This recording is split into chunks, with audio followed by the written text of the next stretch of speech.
हरियाणा विद्यालय शिक्षा बोर्ड भिवानी की कक्षा 10 की इतिहास की पुस्तक है इतिहास भारत एवं विश्व। तो इसी पुस्तक का अध्याय 3 विश्व के प्रमुख दर्शन का आज हम भाग 2 करेंगे। इससे पहले हम इसी अध्याय का भाग 1 कर चुके हैं, जिसमें हमने दर्शन और धर्म की विस्तार से व्याख्या प्रस्तुत की है। तो भाग 2 देखने से पहले मैं सभी विद्यार्थियों को 10वीं के निवेदन करूंगा कि वो भाग 1 जरूर देखें, क्योंकि जब तक उनको धर्म और दर्शन का अर्थ पता नहीं चलेगा तब तक वे विश्व के दर्शन कौन कौन से हैं उनके बारे में भी संपूर्ण ज्ञान प्राप्त नहीं कर पाएंगे। तो विश्व के प्रमुख दर्शनों में आज हम वैदिक दर्शन का विस्तार से अध्ययन करेंगे। वैदिक दर्शन क्या है, क्या इसके स्रोत हैं और वैदिक दर्शन की विशेषताएं क्या हैं, ये आज हमारे उपविषय रहेंगे। तो वेदों में परम सत्य, और परम सत्य जो वेदों में माना गया है वो ईश्वर या भगवान को माना गया है। तो वेदों में परम सत्य का जो ज्ञान दिया गया है उसे ही वैदिक दर्शन कहते हैं। तो पहले तो यही है कि वैदिक दर्शन किसको कहेंगे।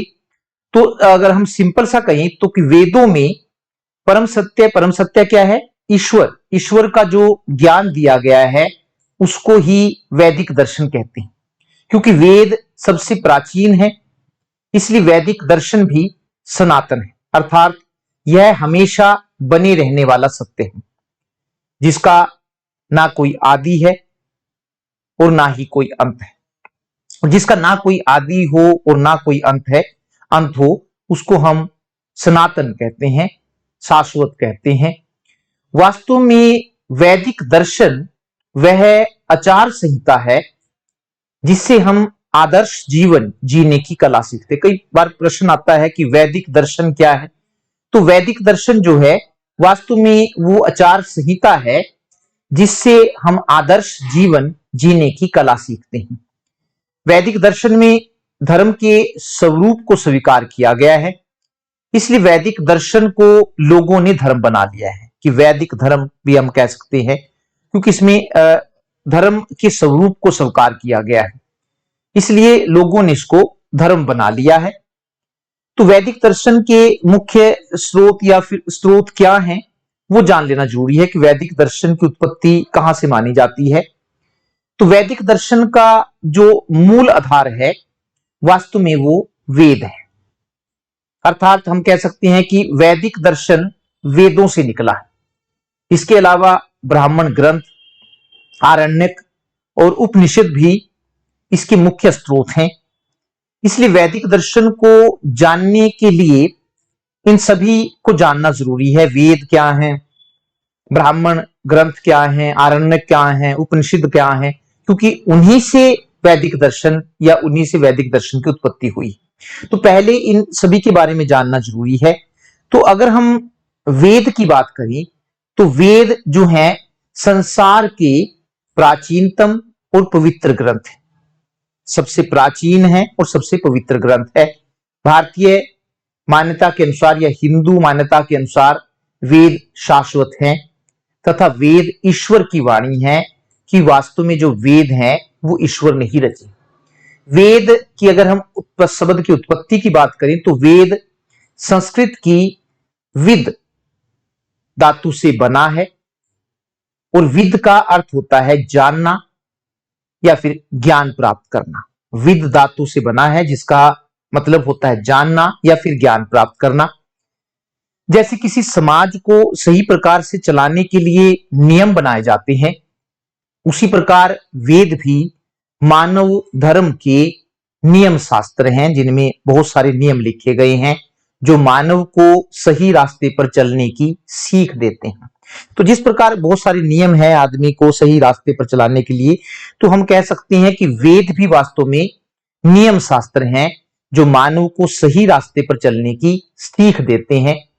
और वेदों की संख्या, ये हम एक सिंपल सा प्रश्न है, सभी को पता है कि वेदों की संख्या जो है वो 4 है। चार में जो हम सबसे पहला वेद है वो है ऋग्वेद। ऋग्वेद यह संसार का, या यह हम कह सकते हैं कि चारों वेदों में सबसे प्राचीन वेद है।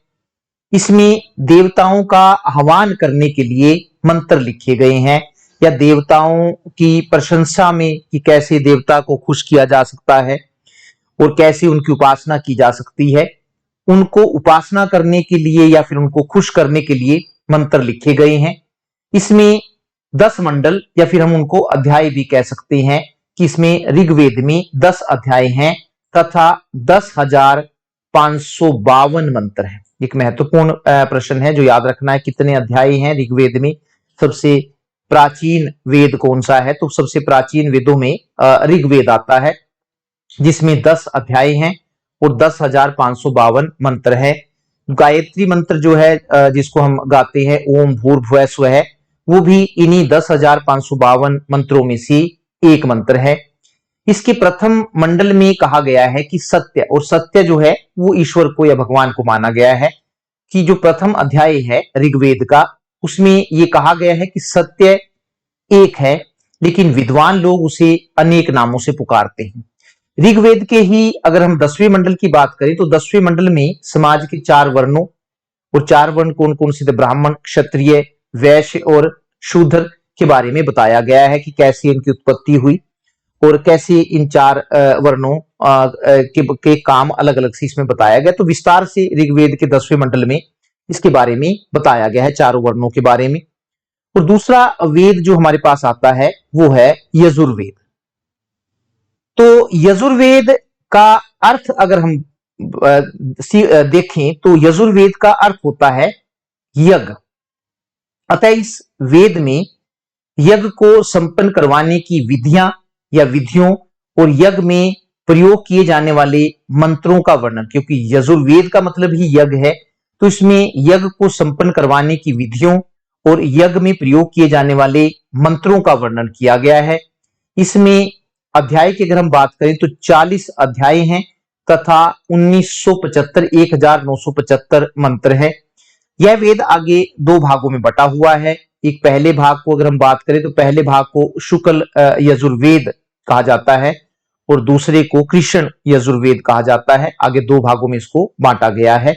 तो 40 अध्याय इसमें है, और यज्ञ कैसे संपन्न कराई जाए, उसकी कौन कौन सी विधियां हैं और यज्ञ में कौन कौन से मंत्रों का प्रयोग किया जाता है, उसका वर्णन इसमें किया गया है। उसके बाद है सामवेद। सामवेद की अगर हम बात करें तो 4 वेदों में से तीसरा वेद है ये। साम का अर्थ होता है संगीत, साम का मतलब है संगीत, अतः यह वेद संगीत से संबंधित है। साम का मतलब ही संगीत है, तो यह वेद जो है वो संगीत से संबंधित है। इसमें ऋग्वेद के मंत्रों का संगीत में, जिनको हम कह सकते हैं गीत के रूप में वर्णन किया गया है कि कैसे मंत्रों को गाया जा सकता है, इसका वर्णन किया गया है। इस वेद में 1875 मंत्र हैं। इनमें से ज्यादातर जो मंत्र हैं वो ऋग्वेद से लिए गए, क्योंकि ऋग्वेद के मंत्रों को गीत के रूप में कैसे गाया जा सकता है उसका इसमें वर्णन है। तो ज्यादातर जो मंत्र हैं वो ऋग्वेद से ही लिए गए हैं। और चौथा वेद है अथर्ववेद। अथर्ववेद जो है, इस वेद की रचना अथर्व ऋषि ने की थी, इसलिए उन्हीं के नाम पर इस वेद को अथर्ववेद कहते हैं। इस वेद में मानव जीवन को सुखी और दुख रहित बनाने के लिए किए जाने वाले अनुष्ठानों की कौन कौन सी विधियां की जा सकती हैं, कौन कौन से अनुष्ठान किए जा सकते हैं मानव जीवन को सुखी और दुख रहित बनाने के लिए, उनका वर्णन अथर्ववेद में किया गया है। इसलिए यह वेद ब्रह्म ज्ञान का उपदेश देता है तथा मोक्ष प्राप्ति का उपाय भी बताता है कि कैसे जन्म मरण के बंधन जो है उससे छुटकारा पाया जा सकता है। तो ये ब्रह्म ज्ञान का उपदेश देता है। इस वेद में रोग निवारण, तंत्र मंत्र, जादू टोने, दीर्घायु बनने, लंबी उम्र कैसे प्राप्त की जा सकती है, सुंदर बनने, विवाह, प्रेम, वशीकरण से संबंधित अनेक मंत्र हैं। और इन मंत्रों की अगर संख्या की बात करें हम तो 5,987 मंत्र जो हैं वो अथर्ववेद में दिए गए हैं, जिनमें ब्रह्म ज्ञान की बात कही गई है। तंत्र मंत्र के बारे में भी, जादू टोने के बारे में भी इसमें मंत्र दिए गए हैं। तो उसके बाद वेदों के बाद आते हैं ब्राह्मण ग्रंथ। ये ब्राह्मण ग्रंथ क्या है? चारों वेदों के बाद ब्राह्मण ग्रंथों का स्थान आता है। ब्रह्म का अर्थ होता है यज्ञ। अगर हम ब्राह्मण से, ब्राह्मण जो है वो ब्रह्म से बना है, तो ब्रह्म का अर्थ होता है यज्ञ। अतः यज्ञ के विषयों को बताने वाले ग्रंथ को ब्राह्मण कहते हैं। यज्ञ के विषयों को बताने वाले, यज्ञ के विषयों को बताने वाले ग्रंथ को ब्राह्मण कहते हैं, जो यज्ञ के बारे में पूरी जानकारी दे। इनकी रचना यज्ञ के विधान तथा उनकी विधियों की व्याख्या करने के लिए की गई थी। जैसे ऊपर बताया जा चुका है कि यज्ञ की कौन कौन सी विधियां होनी चाहिए या यज्ञ के कौन कौन से विधान होने चाहिए, वो ब्राह्मण ग्रंथों में बताया गया है। इसके साथ ही इनमें यज्ञों से मिलने वाले फलों को भी बताया गया है कि कौन सा यज्ञ करने से पहले तो विधान बताया गया है कि यज्ञ करने का, ये यज्ञ करने का कौन सा विधान है, कौन सी विधि है, और साथ में ये भी बताया गया है कि उस यज्ञ को करने से कौन से फल की प्राप्ति होती है। तो प्रत्येक वेद के लिए अलग अलग ब्राह्मण ग्रंथ लिखे गए हैं। अगर हम ऋग्वेद की बात करें तो ऋग्वेद से संबंधित इतरय्य और कौशितकी ब्राह्मण ग्रंथ है। तो ये दो इसकी ऋग्वेद से संबंधित है, इतरेय और कौशितकी। इसी प्रकार यजुर्वेद से संबंधित तैत्तिरीय और शतपथ ब्राह्मण ग्रंथ है, और सामवेद से संबंधित पंचविंश, षड्विंश और जैमिनी ब्राह्मण ग्रंथ है, और अथर्ववेद से संबंधित जो है वो गोपथ ब्राह्मण ग्रंथ है। तो अलग अलग वेदों के लिए अलग अलग ब्राह्मण ग्रंथ लिखे गए हैं, जिनमें यज्ञ के विधानों और यज्ञ की विधियों का विस्तार से वर्णन किया गया है। इसके बाद हमारे पास आते हैं आरण्यक, आरण्य ग्रंथ। ये क्या है? ब्राह्मण ग्रंथों के बाद आरण्यकों की रचना की गई। पहले वेद बने, वेदों फिर के बाद ब्राह्मण ग्रंथ लिखे गए, और ब्राह्मण ग्रंथों के बाद आरण्यकों की रचना की गई। इनकी रचना अरण्यों, अरण्य अर्थात वनों, अरण्य का मतलब होता है वन। इनकी जो रचना है वास्तव में वो वनों में पढ़े जाने के लिए की गई थी, इसलिए इनको आरण्यक कहा जाता है, और आरण्यक का अर्थ होता है वन या फिर जंगल। तो इनमें ज्ञान और चिंतन को प्रधानता दी गई है, ज्ञान और चिंतन को प्रधानता दी गई है। इसलिए यह कहा जा सकता है कि आरण्यक दार्शनिक रचनाएं, दर्शन का मतलब ही है जानना, ज्ञान प्राप्त करना। तो क्योंकि इनमें ज्ञान की प्रधानता है, इसलिए आरण्यकों को हम दार्शनिक रचनाएं भी कहते हैं। वास्तव में ये ग्रंथ वानप्रस्थियों या फिर सन्यासियों या साधुओं के लिए ब्रह्म ज्ञान प्राप्त करने का एक महत्वपूर्ण साधन है, ताकि वो जंगल में जाकर उस परमात्मा को जान सके। इसके बाद आते हैं उपनिषद, जो अंतिम कड़ी है वेदों के बाद की। तो वैदिक साहित्य का अंतिम भाग उपनिषद है। अगर हम उसकी बात करें तो क्योंकि ये सबसे बाद में लिखे गए हैं, इसलिए इन्हें वेदांत भी हम कह सकते हैं कि ये वेदों का अंत है। इसके बाद पहले वेद, फिर ब्राह्मण ग्रंथ, फिर आरण्यक, और उसके बाद उपनिषद लिखे गए। तो ये इनको वेदांत भी कहा जाता है क्योंकि ये वैदिक साहित्य का अंतिम भाग है। उपनिषद का अगर हम शाब्दिक अर्थ की बात करें कि उपनिषद का शाब्दिक अर्थ क्या है, तो तीन है। उप का मतलब होता है संस्कृत में निकट या फिर समीप, और इसमें अगर हम प्लस कर दें नी, उप का मतलब है निकट या समीप, और नी अगर हम जोड़े तो नी का मतलब है निष्ठा पूर्वक, और फिर प्लस उसमें करें सद का मतलब है बैठना, अर्थात ज्ञान प्राप्त करने के लिए गुरु के निकट निष्ठा पूर्वक बैठना ही उपनिषद है, क्योंकि ज्ञान प्राप्त करने के लिए गुरु की शरण में जाना बहुत जरूरी है।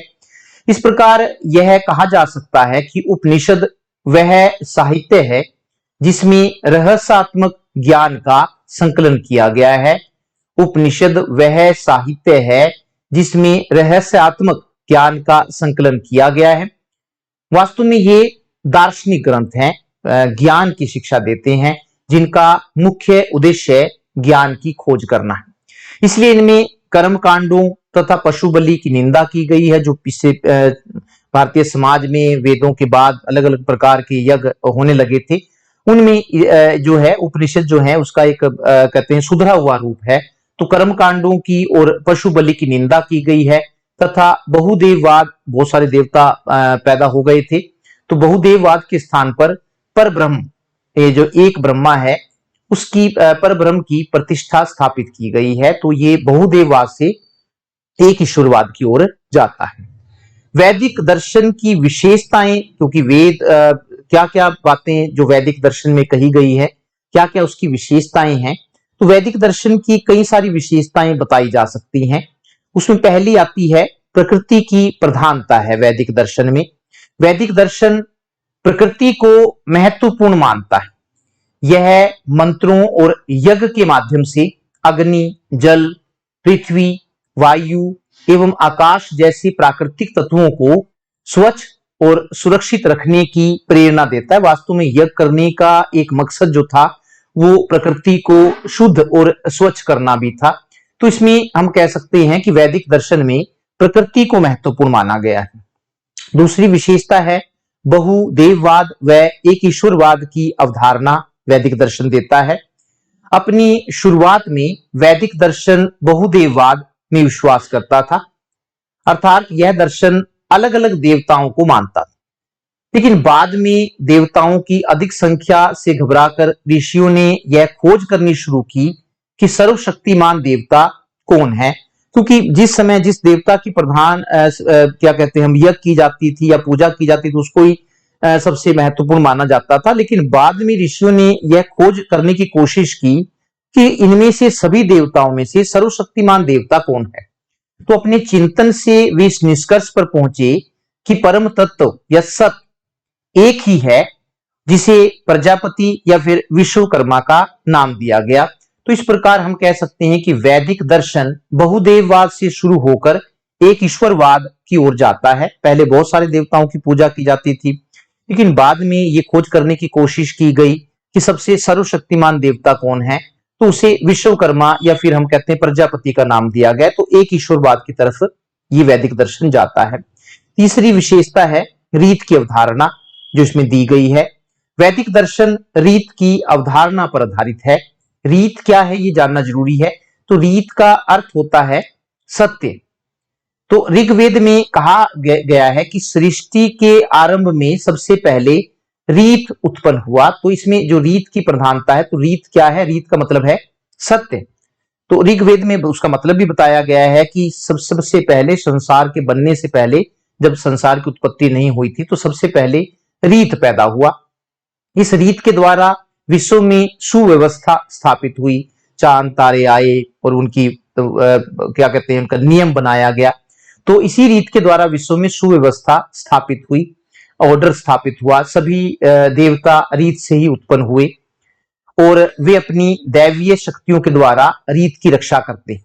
अतः रीत से अभिप्राय विश्वव्यापी भौतिक और नैतिक व्यवस्था से है जो पूरे संसार में बनी हुई है। और देवताओं को भी यही काम सौंपा गया है कि वे सुव्यवस्था को, अपनी जो दैवीय शक्ति उनको दी गई है, इस रीत को या इस व्यवस्था को बनाए रखें। अगली विशेषता है चौथी, चार पुरुषार्थ की अवधारणा इसमें पेश की गई है।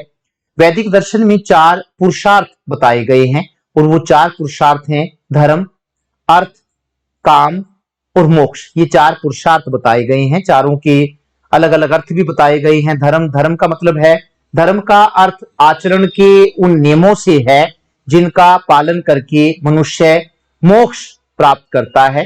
तो चार पुरुषार्थ बताए गए हैं, धर्म, अर्थ, काम और मोक्ष। और धर्म का मतलब आचरण के उन नियमों से है जिनका पालन करके मनुष्य मोक्ष प्राप्त करता है। अर्थ की अगर हम बात करें तो अर्थ का मतलब उन सभी साधनों से है जिनके माध्यम से मनुष्य भौतिक सुखों को प्राप्त करता है। और काम क्या है, काम का शाब्दिक अर्थ इंद्रिय सुख, जो हमारी इंद्रियां हैं पांच या फिर वासना से इसमें लगाया जाता है। और मोक्ष का अर्थ जन्म मरण के चक्र से मुक्ति प्राप्त करके आत्मा का परमात्मा में विलीन हो जाना है। कि जब व्यक्ति जन्म मरण के चक्कर से मुक्ति प्राप्त कर लेता है और आत्मा जो है उस परमात्मा में विलीन हो जाती है, तो हम कहते हैं कि व्यक्ति को मोक्ष प्राप्त हो गया। तो ये चार पुरुषार्थ की बात भी वैदिक दर्शन में बताई गई है। इसके बाद पांचवी विशेषता है यज्ञ एवं अनुष्ठानों की प्रधानता है वैदिक दर्शन में। तो वैदिक दर्शन में यज्ञ को सबसे ज्यादा महत्व दिया गया है, यज्ञ को, क्योंकि देवताओं का आह्वान करने के लिए भी यज्ञ करने को कहा गया है। तो यज्ञ को सबसे ज्यादा महत्व दिया गया है। देवताओं की उपासना यज्ञों के द्वारा करने की बात कही गई है, क्योंकि यज्ञों से ही देवता प्रसन्न होते हैं और फल प्रदान करते थे। यज्ञ में दूध, अन्न, घी, मांस और सोम की आहुतियां दी जाती थी उस समय। लेकिन यज्ञ की के जो विधि विधान काफी जटिल होते थे, कुछ यज्ञ तो काफी खर्चीले भी होते थे, इसलिए उनका अनुष्ठान करवाना आम आदमी के बस की बात नहीं होती थी। तो यज्ञ को महत्व दिया गया, लेकिन काफी जो यज्ञ थे आने वाले टाइम में जैसे जैसे बीतता गया तो यज्ञ के अनुष्ठान काफी मुश्किल हो गई, काफी कठिन हो गए। छठी विशेषता है वैदिक दर्शन की, कर्म के आधार पर पुनर्जन्म के सिद्धांत की मान्यता है। कर्म के आधार पर पुनर्जन्म के सिद्धांत की मान्यता। तो वैदिक दर्शन मनुष्य के कर्म को सबसे महत्वपूर्ण मानता है कि कर्म जो है, व्यक्ति क्या कर्म कर रहा है। तो इसका मानना है कि व्यक्ति इस जन्म में जो उसने जन्म लिया है, जैसे कर्म करेगा अगले जन्म में उसे वैसा ही फल मिलेगा। तो पुनर्जन्म में विश्वास करता है कि अगर आप अच्छे कर्म करेंगे तो अगले जन्म में आपको अच्छा जन्म मिलेगा और आपके उन कर्मों का फायदा भी आपको मिलेगा। तो इसमें हम पुनर्जन्म में विश्वास इसमें किया गया है और कर्म को उसमें सबसे ज्यादा महत्व दिया गया है। इसलिए वैदिक दर्शन व्यक्ति को धर्म के रास्ते पर चलने की प्रेरणा देता है, सही कर्म करने की प्रेरणा ये देता है। सातवीं जो विशेषता है वो जीवन का अंतिम लक्ष्य मोक्ष प्राप्ति माना गया है। वैदिक दर्शन में मोक्ष को जीवन का अंतिम लक्ष्य माना गया है। मोक्ष का अर्थ जन्म मरण के चक्कर से मुक्ति प्राप्त करके आत्मा का परमात्मा में विलीन हो जाना है। कि कहने का मतलब यह है कि जब व्यक्ति जन्म मरण के चक्कर से मुक्ति प्राप्त कर लेता है और उस परमात्मा में समा जाता है, वो उसके लिए मोक्ष है। और मोक्ष प्राप्त हो जाने के बाद जीवन के दुखों का अंत हो जाता है और मनुष्य परम आनंद को प्राप्त कर लेता है। ऐसा तो मोक्ष को ही जीवन का अंतिम लक्ष्य माना गया है। आठवीं जो वैदिक दर्शन की विशेषता है वो है आत्मा की अमरता में विश्वास। वैदिक दर्शन आत्मा को अमर और अजर मानता है, अर्थात जो ना कभी मरती है और ना कभी बूढ़ी होती है, बल्कि एक शरीर को छोड़कर दूसरा शरीर धारण कर लेती है। तो आत्मा जो है वो ना कभी मरने वाली है, बल्कि सिर्फ उसका एक शरीर को छोड़कर दूसरा शरीर धारण कर लेती है। वास्तव में आत्मा परमात्मा का ही अंश है। इसमें वैदिक दर्शन में माना गया है कि वो भगवान का ही अंश है। नवीं विशेषता है त्रिगुण के सिद्धांत की मान्यता। त्रिगुण के सिद्धांत की मान्यता। त्रिगुण क्या है? वैदिक दर्शन में 3 गुण बताए गए हैं, इनको त्रिगुण का नाम दिया गया है। 3 गुण बताए गए हैं, एक सत है, रज है और तम है। तो इसलिए त्रिगुण की मान्यता पर इसमें विश्वास किया गया है। और ये 3 गुण हैं, सत, रज और तम। इनमें से सत ज्ञान व सत्य का, रज आसक्ति का और तम अज्ञान या फिर अंधेरे का सूचक है। प्रत्येक प्राणी में प्रकृति के अनुसार कोई ना कोई गुण अवश्य रहता है। जैसे जिसमें सत की प्रधानता होती है वह ब्राह्मण होता है, जिसमें रज की प्रधानता होती है वह क्षत्रिय होता है, तथा जिसमें केवल तम की प्रधानता होती है वह शूद्र होता है। तम का मतलब ही अज्ञान है कि जिसने ज्ञान प्राप्त नहीं किया है तो उसको वो शूद्र की वो उपाधि देते हैं। तो अलग अलग 3 गुण की इसमें प्रधानता की बात कही गई है। इसके अलावा अगर हम 10वीं विशेषता की बात करें तो 10 नंबर पर आती है ऋण की अवधारणा भी वैदिक दर्शन में देखने को हमें मिलती है। वैदिक दर्शन में 3 प्रकार के ऋण की बात कही गई है। तो और वो 3 प्रकार के ऋण हैं, देव ऋण, गुरु ऋण और पितृ ऋण की ये जो अवधारणा है इसमें पेश की गई है। तो इसमें कहा गया है कि जन्म के साथ ही व्यक्ति पर 3 प्रकार के ऋण लग जाते हैं। जैसे उसका जन्म होता है तो 3 प्रकार से वो ऋणी हो जाता है, 3 प्रकार के ऋणों का ऋणी हो जाता है। और उसमें इनसे मुक्त होना प्रत्येक व्यक्ति का कर्तव्य होता है। जब तक वो इनसे मुक्त नहीं होगा तब तक उसे इस जीवन से मुक्ति नहीं मिलेगी। तो इन तीनों ऋणों से मुक्त होना वैदिक दर्शन में व्यक्ति का कर्तव्य माना गया है। इन तीनों ऋणों से मुक्त होने के लिए व्यक्ति के लिए कुछ कार्य करना जरूरी है और वो कार्य क्या है, जैसे अगर देव ऋण से मुक्ति जो है वो यज्ञों का अनुष्ठान करने से हो सकती है, गुरु ऋण से मुक्ति गुरु दक्षिणा से हो सकती है, और पितर ऋण की अगर हम बात करें तो पितर ऋण से मुक्ति संतान पैदा करने से हो सकती है। तो तीनों ऋण बताए गए हैं और व्यक्ति को ये कहा गया है कि तीनों ऋणों से मुक्त होना व्यक्ति का कर्तव्य है, और तीनों ऋणों से कैसे मुक्त हुआ जा सकता है उसकी विधियां इसमें बताई गई हैं। अंतिम विशेषता अगर हम बात करें तो वैश्विक भाईचारे की प्रेरणा जो है वैदिक दर्शन देता है। वैदिक दर्शन में वसुदेव कुटुंबकम कुटुंबकुम कुटुंबकम व फिर हम कह सकते हैं सर्वभवंती भवंतु सुखी ने, दो बातें हैं, वसुदेव कुटुंबकम और सर्वभवंतु सुखी ने की बात कही गई है। तो इसका मतलब यह है कि इसमें व्यक्ति को पूरी पृथ्वी पर रहने वाले लोगों को ही अपना परिवार समझने की बात कही गई है। एक विस्तृत सोच बनाने के लिए कहा गया है कि व्यक्ति संकुचित सोच या छोटा न सोचकर एक विस्तृत सोचे और पूरी पृथ्वी को ही अपना परिवार सोचे या परिवार समझे, ऐसी इसमें धारणा प्रस्तुत की गई। तो इस प्रकार हम देखते हैं कि वैदिक दर्शन व्यक्ति को लोभ व मोह से दूर रखते हुए अपने कर्तव्य का पालन करना सिखाता है, दूसरों की सेवा करने को पुण्य और दूसरों को दुख देने को पाप समझता है। इस प्रकार वैदिक दर्शन आदर्श जीवन जीने की कला सिखाता है। वैदिक दर्शन जो हमारा है वो दूसरों की सेवा करने को ही सर्वभवंतु सुखी ने, यानी कि जब सारे सुखी होंगे तभी कहते हैं कि देश का कल्याण हो सकता है। तो दूसरों की सेवा करने को पुण्य और दूसरों को दुख पहुंचाने को पाप समझता है। तो इस प्रकार वैदिक दर्शन जो है आदर्श जीवन जीने की कला सिखाता है। अतः वैदिक ज्ञान की प्राप्ति न केवल आधुनिक मानव के लिए जरूरी है, बल्कि मानव जाति के भविष्य की अगर हम बात करें तो भविष्य के लिए भी जरूरी है। तो कुल मिलाकर हम कह सकते हैं कि वैदिक दर्शन जो है एक शाश्वत दर्शन है, सदा रहने वाला दर्शन है। धन्यवाद, नमस्कार।